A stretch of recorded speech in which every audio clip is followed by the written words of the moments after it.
Oh, hello once again, everybody.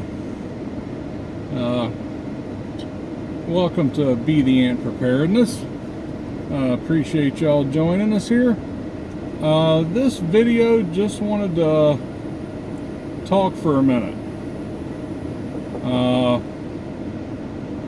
Has been like this for a long time. There's a large percentage of the American people that are on some form of assistance, right?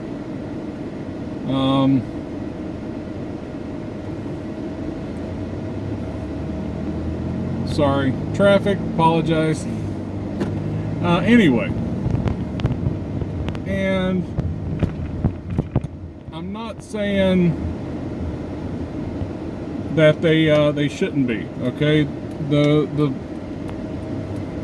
The assistance that's out there is very much needed for a lot of folks, okay? If you've got some reason that you're not able to work,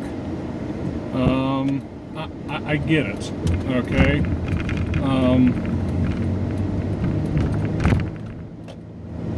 My family, I got laid off back in the Great Recession, right? And we needed help, and thankfully it was there. But it wasn't until that time that I realized how many programs are out there. It is mind-boggling. And yeah, this was 12 years ago, and these programs had been around forever. I don't see how anybody in this country does not have health insurance. Now, I know that there are some people that are like right on the line as far as, excuse me, the Medicaid thing, and I do understand that a lot of employers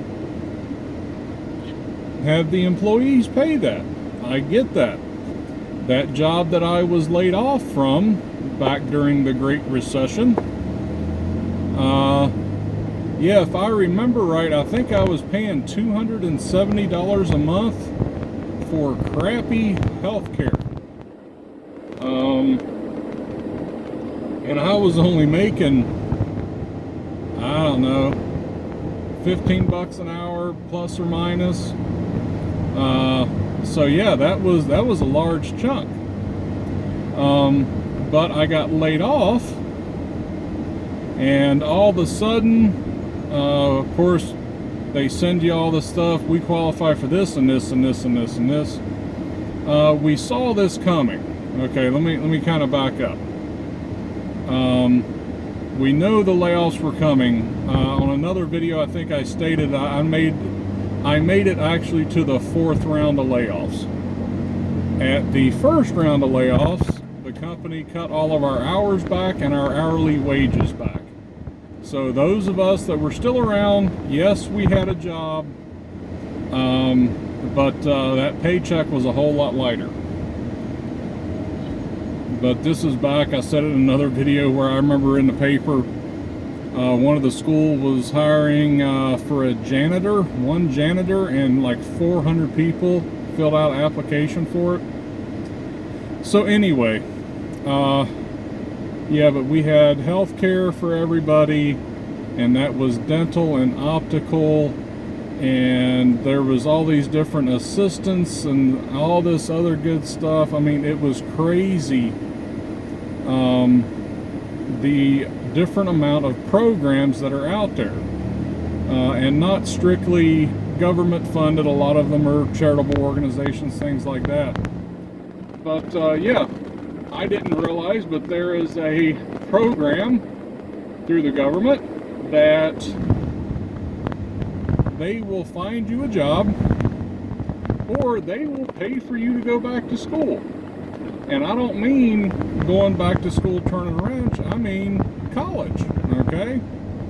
I had a few semesters to go before I had my bachelor's, and I had mentioned that to the lady, and they're like, yeah, we'll go ahead and pay for that. I'm like, oh my gosh. But yeah, it's crazy the amount of programs out there.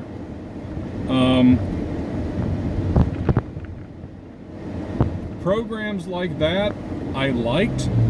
They were even calling my wife with jobs, okay? Because they were trying to do the whole hand up, right? Not a handout, a hand up, or a helping hand, whatever. They were trying to help people get jobs. So those programs I like. The kicker was, and here was the weird thing, I've always been pretty good with math, so I did some basic arithmetic. At the time, I added up the benefits and blah blah blah and everything that we got, and for me to go back to work, just for us to break even, I want to say that I would have had to have had a job making $18 an hour if you add up all the benefits that we were getting and all of that. So what I'm saying is, those programs are needed for a lot of people, but once you're on those programs, it's almost detrimental to you to get a job, okay? Yeah, if I would have taken a job making $14 an hour, I'm losing money. I was making more money staying home sitting on my butt. Eventually I did find a good job, and I thank God that he gave that to me. But anyway, what I'm trying to say is these programs, they are not originally intended to be for life. You know, this is your life. I've had family members who owned homes and would rent those out to people, and they would rent them out to the ones that got the assistance, either HUD, Section 8, I don't know what they call it in your part of the country. And we would become buddies with them and stuff like that. Well, I remember this one guy, real nice guy, help you out, no problem, anything. Pretty much his life was sitting on the couch, smoking cigarettes and watching TV. Didn't have a car. He would walk down the road to get him a pack of smokes when he needed it. And we got to be kind of buddies with him, you know, the family. And somebody eventually asked him, and we weren't meaning this to be an insult, we were just truly curious. You know, he's living in somebody else's house, not that nice of a house, and literally his life is sitting on the couch watching TV, smoking cigarettes. And we asked him, it's like, didn't he want more? You know what I mean? Didn't he have any ambition? You know, have your own home, things like that, things that can give you some pride, you know. And he straight up told us, he's like, as long as they're going to pay me to do what I'm doing, I'm just going to keep taking the money. And right, wrong, or the other, that's up to everybody. But I mean, he had a point. He was getting paid to stay home.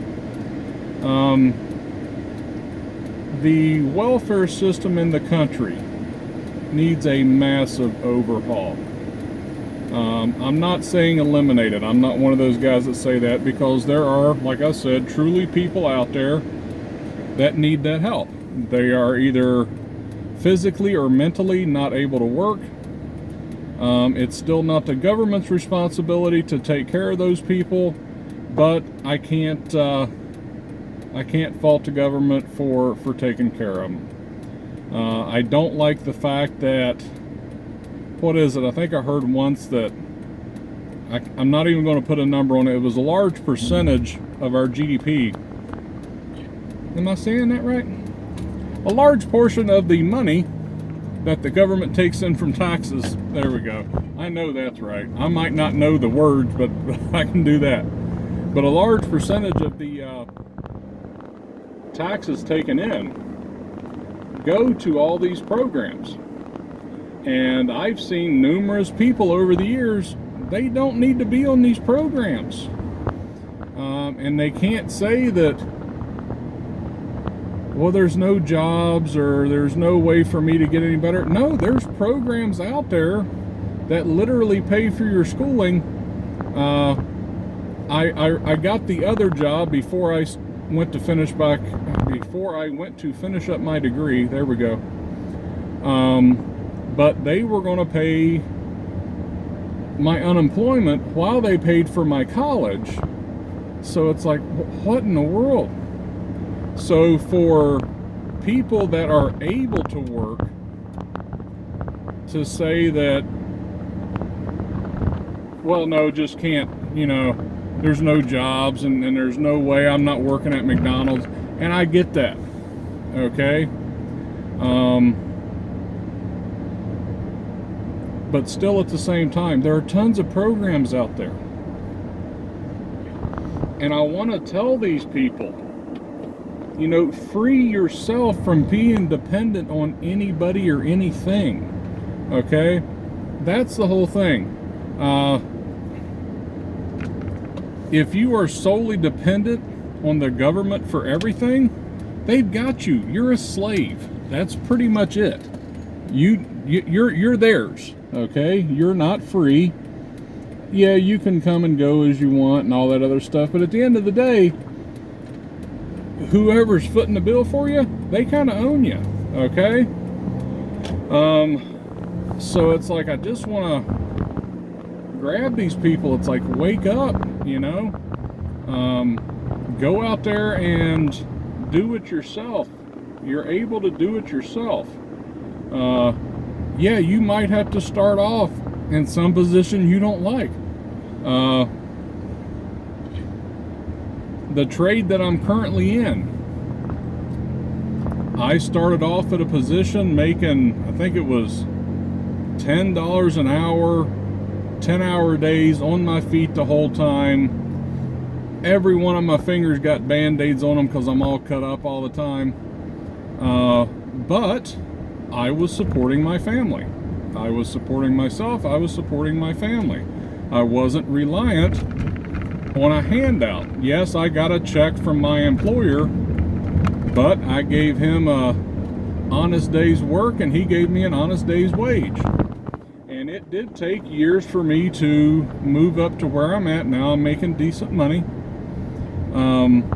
But it can be done. I think people are just wanting to jump right into those $60,000, $70,000, $80,000 a year jobs. I think they're just, if I can't do that, I'm just going to sit here. No, man, you got to pay your dues. You got to do what you got to do.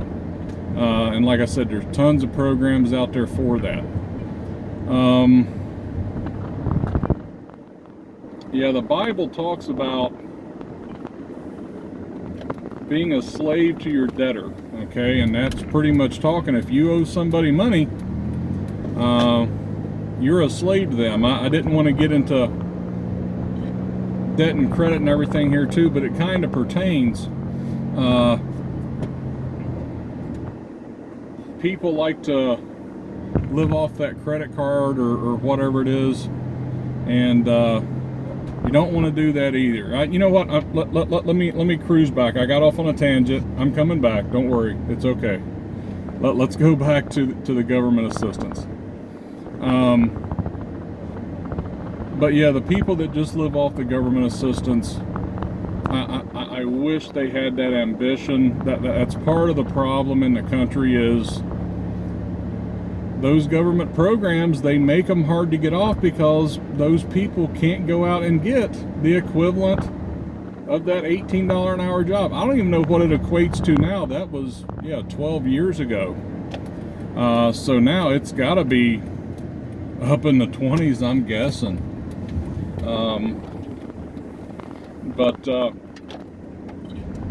It's like I would love to see some initiative out of folks, some ambition, just wanting a better life, but it's tough. It's tough for those folks doing that stuff, and I get it, but it comes a point where you just have to make yourself do it, and that's about it.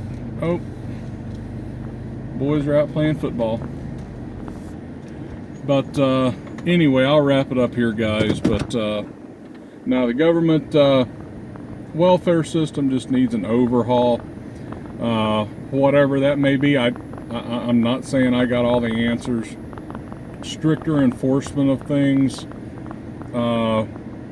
limits on the amount of time, blah blah. There's got to be something. And there's a lot of people that are going to fall through those cracks, and I get that. Okay. But still, at the same time, we can't go on where the majority of the tax dollars are going to pay for these programs. Pretty much, it's like, unless you make $70,000 and you're a family of 4 or less, you're not paying taxes. That's basically it. You're not paying any taxes. Yeah, the taxes come out weekly. Yeah, you got to pay the Medicaid tax and the Social Security. You don't get that back. But as far as your federal income tax, you don't pay any income tax. Only those people in the upper echelon, right? The upper middle class and up, they're the only ones paying taxes, and they're supporting everybody else. So that's why I hate to hear it's like the rich need to pay their fair share. Their fair share, they're paying the whole thing. But anyway, I digress. Yeah, post your comments down below. What do you think? What has to happen? Be respectful, please. And let's try to limit the amount of gutting everybody. Let's try to think of actual solutions if we can. Things that actually the population might adopt, you know, or whatever. But anyway, I appreciate all of you guys, the views, guys. Thanks a lot. And until next time, talk to you later.